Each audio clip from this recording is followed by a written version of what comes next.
बिस्मिल्लाहिर्रहमानिर्रहीम जी। सारे सजना मित्रों के लिए सती मेरी तरफ अस्सलाम वालेकुम। मैं तुहाडा अपना वीर उमैर हीरा, नैशनल कबड्डी कमेंटेटर।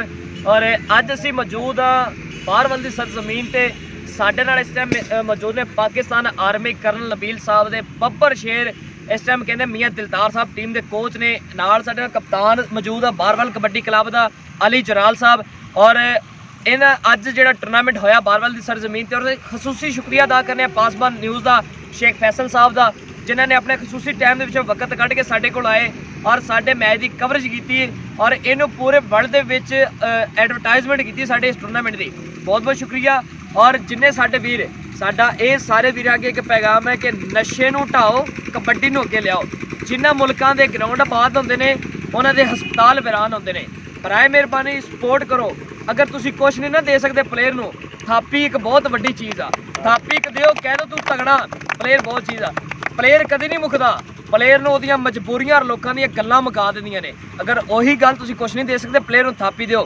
साडे नाल मौजूद है मियाँ दिलदार साहब, जिन्होंने अपने चित्ते अपने वेले दे स्टार कबड्डी के खिडारी होए ने। पाकिस्तान आर्मी नाल तल्लक है। एक छोटा जिहा शेर है कि पाकिस्तान आर्मी वाले दे जुस्सियां विच वेखो अल्लाह पाक ने किन्ना को नूर पाया है। अपने वतन लई शहीद होंदे ईमानी जज्बा मेरे हजूर पाया है। जिहड़ा टिल प्लेयर नूं चाहीदा है वो टिल खुदा जरूर पाया है।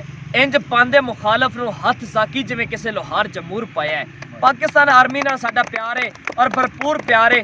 अज टूर्नामेंट होया बहुत अच्छा बारवल की सरजमीन से, जिहदे विच यंगस्टर कबड्डी प्लेयरां ने पार्टिसिपेट किया और अल सदात कबड्डी क्लब धुनी ने अज का टूर्नामेंट विन किया। लेकिन देखो, चाहे कोई टीम जिते या कोई हारे, सानू किसी टीम नाल कोई लगाओ नहीं।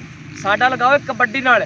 बस जितनी कबड्डी चाहिए है, कबड्डी को सपोर्ट करो, प्लेयर सपोर्ट करो। तुहाडे अपने पुत्र ने कल नूं जाके इन्हां प्लेयरां जिस टी वी के उत्ते आउणा ना, वर्ल्ड कप खेलना, अच्छे मैच खेलने, तुसीं माण महसूस करना। तुसीं कह सकोगे कबड्डी एक वाहिद ऐसी गेम है जिहदे विच तुहाडी इज्जत, वालदैन की इज्जत, भैणां भाइयों की इज्जत, पिंड की इज्जत, क्लब की, उस्ताद की इज्जत होंदी है।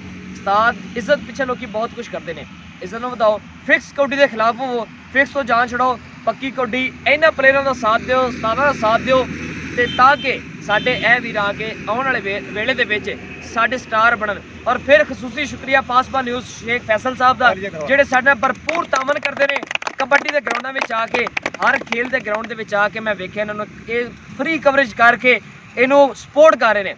बहुत शुक्रिया, थैंक यू सो मच जी। पाकिस्तान जिंदाबाद।